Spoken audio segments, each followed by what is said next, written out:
कभी सोचा है, अगर वो बच्चे जिन्हें तुमने अपनाया हो धीरे धीरे तुम्हारे पूरे परिवार की तबाही की वजह बन जाए, और जब सच्चाई सामने आए तब तक बहुत देर हो चुकी हो।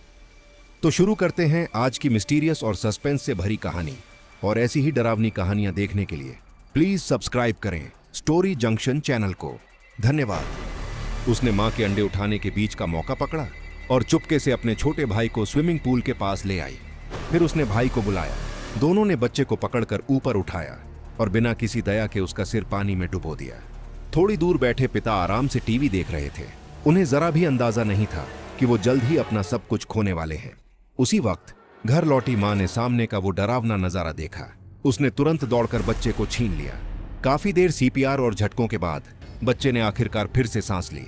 गुस्से से भरी मां ने पलटकर दोनों भाई बहनों को जोरदार थप्पड़ मारा। आवाज सुनकर पिता बाहर दौड़े और सब देखकर हैरान रह गए। उन्होंने गुस्से में बच्चों के हाथ से वो सोने की किताब छीनी और दोनों के सामने जमीन पर पटक दी। फिर उस पर पेट्रोल डालकर आग लगा दी। उन्हें नहीं पता था, उसी पल उन्होंने अपने परिवार की मौत पर खुद दस्तखत कर दिए। वो किताब राख में बदल गई। लेकिन पिछले कुछ दिनों से बच्चों के अजीब व्यवहार ने मां के दिल में फिर डर जगा दिया। आखिर में पति पत्नी ने फैसला किया, उन्हें वापस मठ मोनेस्ट्री भेज देना ही ठीक होगा, क्योंकि ये दोनों बच्चे उनके अपने नहीं थे। महिला का नाम था लीसा। 2 साल पहले उसकी शादी दाजू से हुई थी। शादी के दिन सब कुछ खुशियों से भरा था, लेकिन अचानक पूरे हॉल में सन्नाटा छा गया। लोग हैरान होकर लीसा की तरफ देखने लगे। लीसा ने नीचे देखा, उसके कपड़ों पर खून फैल रहा था। दोनों तुरंत अस्पताल भागे, लेकिन बच्चे को नहीं बचा पाए। और सबसे बुरा ये कि डॉक्टरों ने बताया लीसा अब शायद कभी मां नहीं बन सकेगी। उस दिन के बाद से लीसा टूट चुकी थी। पूरा 1 साल वो डिप्रेशन में रही। दाजू अपनी पत्नी को दुख में देखकर एक दिन बोला, चलो किसी बच्चे को गोद ले लेते हैं। बस फिर क्या था, दोनों पास के मशहूर मठ पहुंच गए। वहां उन्होंने पादरी से बात की। तभी अचानक 2 बच्चे भागते हुए आए, एक भाई और एक बहन, जिनके बाल सफेद थे। उन्होंने खुद लीसा और उसके पति से बात की।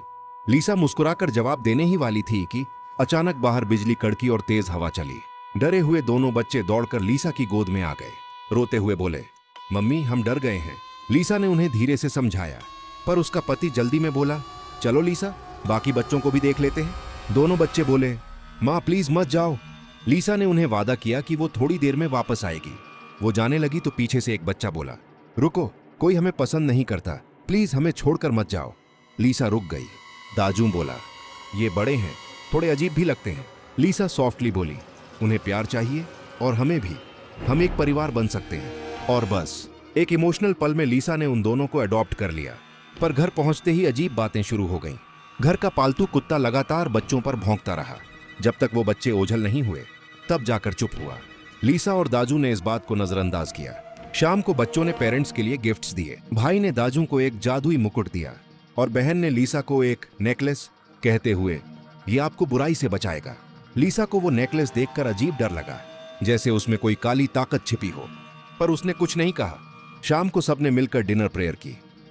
अगले दिन दाजू ऑफिस चला गया, बिना नोटिस किए कि दरवाजे पर छोटे छोटे क्रॉसेस बने थे। रात को लीसा ने बच्चों के साथ पिलो फाइट खेली। सब हंस रहे थे। तभी अचानक भाई बहन ने पिलो कवर से लीसा का सिर दबा दिया। वो बोले, माँ भगवान से अपने पापों की माफी मांगो। चीख सुनकर दाजू दौड़ा आया और लीसा को बचा लिया। उसने बच्चों को डांटते हुए माफी मांगने को कहा, पर जैसे ही वो कमरे में आए कुत्ता फिर जोर जोर से भौंकने लगा। लीसा ने चेन पकड़कर उसे रोकने की कोशिश की, लेकिन वही प्यारा कुत्ता अचानक लीसा को काट गया। लीसा ने उसे माफ कर दिया, पर उस रात भाई बहन ने तय कर लिया, कुत्ते को शुद्ध करना होगा। रात में वो चोरी छिपे उठे, कुत्ते के खाने में कुछ पाउडर मिलाया और बेचारा कुत्ता बेहोश होकर गिर गया। उन्होंने उसे खींचकर ड्राइंग रूम में लाया, फिर चाकू उठाकर उस पर वार कर दिया। सुबह जब लीसा उठी, उसने देखा कि बच्चों के कपड़े खून से सने हैं। वो सोची शायद जाम गिर गया होगा, पर दाजू ने देखा रंग तो खून का था। बच्चे बोले, कुत्ता नहीं जाग रहा था, हमने उसे भगवान के लिए साफ किया। लीसा रो पड़ी, तुमने उसे मार डाला। बच्चे जमीन पर गिरकर बोले, हमसे गलती हो गई, हमने नहीं जाना कि ऐसा होगा। दाजू ने उन्हें गले लगाया और कुत्ते को बैकयार्ड में दफना दिया। लीसा बहुत डर गई थी, पर उसका पति अब भी बच्चों का पक्ष ले रहा था। वो बस भटके हैं, हमें प्यार से सिखाना होगा। रात में लीसा ने देखा दोनों बच्चे घुटनों के बल रेंग रहे थे, घुटनों पर कपड़ा बांधकर जिसके अंदर नाइफ्स थे। वो शायद अपने पापों की माफी मांग रहे थे। लीसा ने डरते हुए भी उन्हें नहीं रोका। वो समझाने लगी, बच्चों भगवान नहीं होता, ये सब बंद करो। पर बच्चों पर कोई असर नहीं हुआ। फिर आया क्रिसमस। सब खुश थे। दाजू बच्चों के साथ टीवी देख रहा था।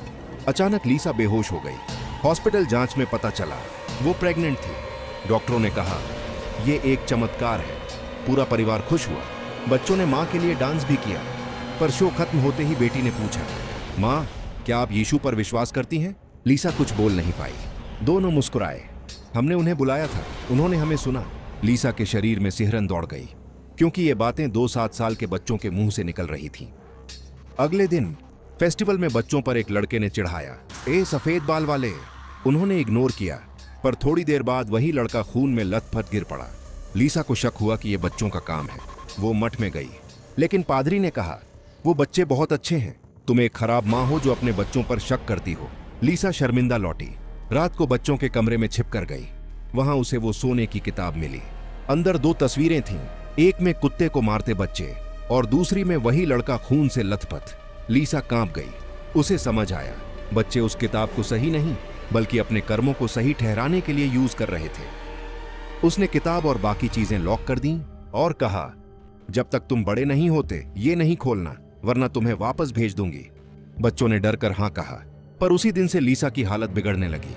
उसके बाल झड़ने लगे, नींद उड़ गई। उसका पति अब भी बच्चों का साथ दे रहा था। फिर एक दिन जब डिलीवरी करीब थी, दाजू बाहर काम पर गया। वापस लौटा तो घर का नजारा देख दंग रह गया। लीसा बिस्तर पर बंधी हुई थी और उसे बांधने वाले वही दोनों बच्चे थे। भाई ने लीसा के खून को छिपा लिया था और बहन दूध का गिलास लेकर आई। बोली, माँ इसमें जादू का पाउडर डाला है। लीसा डर के मारे कांप गई। उसे याद आया कि पहले वही बच्ची केक पर कीटनाशक डाल चुकी थी। कहीं ये दूध में भी जहर तो नहीं? वो छटपटाने लगी, भागने की कोशिश की, पर बेटी ने गुस्से से कहा, अगर माँ भगवान की बात नहीं मानेगी तो उसे प्योर बनाना पड़े। तभी भाई ने दूध के गिलास में इंजेक्शन डाला और धीरे धीरे वो इंजेक्शन लीसा के पेट में लगाने लगा। लीसा की आंखों में डर साफ झलक रहा था। वो किसी तरह अपने हाथ खोलकर चिल्लाई, दूर हो जाओ, दोनों दूर। वो पास रखी छुरी उठाती है, कांपते हुए बच्चों की तरफ इशारा करती है। तभी अचानक दरवाजा खुलता है। दाजू अंदर आता है। लीसा तुम क्या कर रही हो? लीसा कुछ बोल भी नहीं पाती और बेहोश होकर गिर जाती है। लीसा की आंखें खुलती हैं। वो हॉस्पिटल के बेड पर लेटी है। नर्स बताती है, कंग्रेचुलेशंस, आपको एक बेटा हुआ है। घर लौटने के बाद सब कुछ सामान्य लग रहा था। बच्चे फिर से अजीब हरकतें करने लगे। लीसा ने देखा भाई बहन बच्चे को पानी में डालने की कोशिश कर रहे हैं। वो चीखी, नहीं, और बच्चे को छीन लिया। अगले ही दिन उन्होंने दोनों बच्चों को वापस मठ छोड़ने का फैसला किया। घर लौटने के बाद लीसा और दाजू सोफे पर बैठे टीवी देख रहे थे। अचानक टीवी का सिग्नल चला गया। दाजू बोला, मैं एंटीना ठीक करके आता हूँ। वो छत पर चला गया। नीचे लीसा थी। अचानक पूरे घर की लाइट्स फ्लिकर करने लगीं। पंखे अपने आप घूमने लगे और एक ठंडी हवा पूरे कमरे में फैल गई। लीसा घबराकर बाहर आई। उसने देखा छत पर लगी एंटीना आग पकड़ चुकी थी और दाजू उस आग में जल रहा था। वो चीखती हुई भागी, पर तब तक बहुत देर हो चुकी थी। दाजू नीचे गिरा और वहीं उसकी मौत हो गई। लीसा कांपती हुई घर के अंदर दौड़ी, चिल्लाई, मेरा बच्चा कहाँ है? कहीं नहीं मिला। तभी रोने की आवाज आई। वो बाथरूम से आ रही थी। लीसा ने दरवाजा खोला। बच्चा फर्श पर पड़ा था, कांपता हुआ। वो उसे सीने से लगाकर अंधेरे में घर से बाहर निकल गई। सुबह लीसा की आंख खुली। वो फिर हॉस्पिटल में थी। एक महिला पादरी उसके पास बैठी थी। पादरी बोली, लीसा तुम्हारी मानसिक स्थिति ठीक नहीं है, इसलिए तुम्हारे बच्चे को अस्थायी रूप से मठ में रखा जाएगा। लीसा ने कांपते हुए पूछा, दाजू कहाँ है? पादरी ने शांत आवाज में कहा, उसकी मौत बिजली गिरने से हुई। अगले दिन दाजू का फ्यूनरल हो रहा था। सब काले कपड़ों में थे। लीसा एक तरफ खड़ी थी और उसके बगल में वही दोनों बच्चे, सफेद बाल, शांत चेहरे, जैसे कुछ हुआ ही न हो। लीसा जानती थी वो बच्चे सामान्य नहीं हैं, पर अपने बच्चे को बचाने के लिए उसने उन्हें अपने साथ ही रख लिया। कभी कभी जो हमें भगवान की मर्जी लगता है वो दरअसल किसी और ताकत का खेल होता है। लीसा ने जो देखा, क्या वो पागलपन था या सच में कुछ अलौकिक उसके घर में आ चुका था? ये सवाल अब भी अधूरा है और शायद इसका जवाब हमें अगले दरवाजे के पीछे मिलेगा, स्टोरी जंक्शन के किसी नए किस्से में।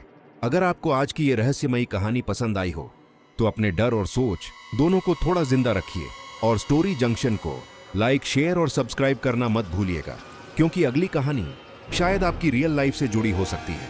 धन्यवाद और अगली कहानी तक सुरक्षित रहिए।